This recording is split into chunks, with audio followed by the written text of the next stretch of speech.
Let's talk sex.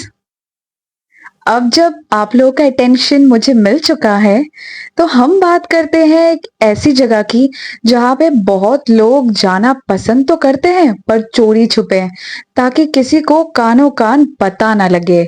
वहां पर रहने वाली महिलाओं को गंदी नजर से देखा जाता है, उनके लिए अपशब्द निकलते हैं लोगों के मुंह से। हम बात कर रहे हैं रेड लाइट एरिया की। और आप लोगों को ये तो पता होगा कि इंडिया का सबसे बड़ा रेड लाइट एरिया, यहाँ तक एशिया का सबसे बड़ा रेड लाइट डिस्ट्रिक्ट है सोनागाछी, जो कि स्थित है कोलकाता के मध्य में। सोनागाछी के नाम के पीछे एक कहानी भी छुपी हुई है। आज से बहुत साल पुरानी बात है, जब सोनागाछी हुआ करता था डकैतों का इलाका। वहां से जैसे ही यात्री जाते थे, डकैत उनके सोने चांदी हीरे जवाहरातों को लूट लेते थे। उन डकैतों में से एक डकैत का नाम था सनाउल्लाह। सनाउल्लाह अपने आप को गाजी बताता था। उसकी माँ जैसे ही पूछती थी कि तुम क्या हो बेटा, वो बोलता था मैं गाजी हूँ। गाजी का मतलब सोल्जर होता है। जब सनाउल्लाह की मौत होती है, उसकी माँ उस जगह पर अपने बेटे के याद में एक मस्जिद की स्थापना करती है। जैसे ही समय बीतता गया, वो मस्जिद टूट के गिर गया और उस जगह का नाम सोनागाछी से सोनागाछी बन गया। सोना मतलब गोल्ड, गाछी मतलब पेड़, गोल्ड का पेड़, सो गोल्डन ट्री। आज सोनागाछी में हजारों की तादाद में यौन कर्मियां रहती है। डाइवर्स पॉपुलेशन है बहुत ज्यादा। सिर्फ औरतें नहीं, मर्द और ट्रांसजेंडर्स भी है उस पॉपुलेशन में। कम से कम 16,000 सेक्स वर्कर्स यानी यौन कर्मी है वहाँ पे। हर रोज 800 से 1000 लड़कियां या तो लाई जाती है या तो खुद से आती है यहाँ पे। सोनागाछी में रहने वाली हर एक लड़की, हर एक औरत की अलग अलग कहानियां हैं। किसी का बॉयफ्रेंड, किसी का प्रेमी उसे जबरदस्ती यहाँ पे छोड़ के गया था, तो किसी का पति जबरदस्ती इस प्रोफेशन में आने पे मजबूर कर रहा है ताकि पैसे कमा सके। और दुनिया में ऐसा भी सिचुएशन है कि लड़कियों की तस्करी उसी शहरों से, उसी कंट्रीज से होती है जहाँ पे वॉर चल रहा हो। नेपाल में जब फेमिन चल रहा था तो वहाँ पे भी बहुत सारी तस्करी हुई थी। यूक्रेन रशिया के वॉर के दौरान, जो अभी भी चल रहा है, उस समय भी बच्चियों की, औरतों की तस्करियां होती रहती हैं। कहा जाता है जब भी कोई वॉर हो तो तस्करियां बढ़ जाती है। पर यह भी देखा गया है कि इस प्रोफेशन में लड़कियां और औरतें सिर्फ गरीब घरों से नहीं आ रही है, बहुत सारी मिडिल क्लास फैमिली से या फिर रईस घरानों से भी है। पर उनके आने का कारण क्या है? अब के जमाने में फैमिलीज में एक दूसरे के लिए किसी को भी टाइम नहीं होता। यहाँ तक माँ बाप काम में इतना व्यस्त रहते हैं कि अपने बच्चों के लिए समय नहीं निकाल पाते। फैमिलीज में बॉन्डिंग नहीं होती, टाइम स्पेंडिंग नहीं होता, जिसकी वजह से लोग डिप्रेशन में चले जाते हैं। ऐसी एंजाइटी और डिप्रेशन को लेके जब कोई सोशल मीडिया पे आता है तो उन्हें बहुत ज्यादा इमोशनल सपोर्ट मिलता है, और वही अटेंशन और इमोशनल सपोर्ट को लड़कियां, बच्चियां प्यार समझ लेती है। उस चक्कर में वो लोग तस्करी के चंगुल में फंस जाते हैं और इस प्रोफेशन में आने पे मजबूर हो जाते हैं। पर सबकी एक कहानी तो कॉमन है कि कोई भी अपनी मर्जी से इस प्रोफेशन में नहीं आया था।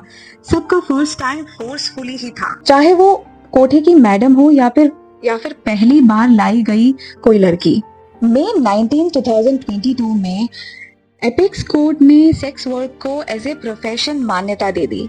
यानी आप सेक्स वर्कर्स, यौन कर्मी या बाकी सारे प्रोफेशनल्स की तरह सर उठा के जी सकते हैं। उनके लिए भी कॉन्स्टिट्यूशनल राइट्स है।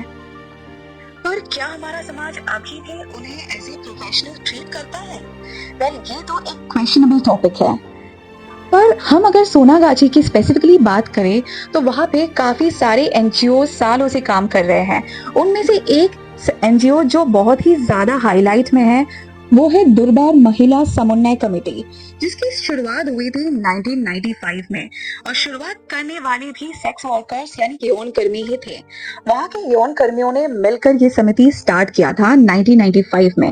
अभी ये कमेटी 29 इयर्स की हो चुकी है और काफी सारे बदलाव ला रही है वहाँ पे। HIV एड्स प्रोजेक्ट भी स्टार्ट किया है। इवन कोविड के टाइम पे एक भी यौन कर्मी की मौत नहीं हुई है सोनागाछी में।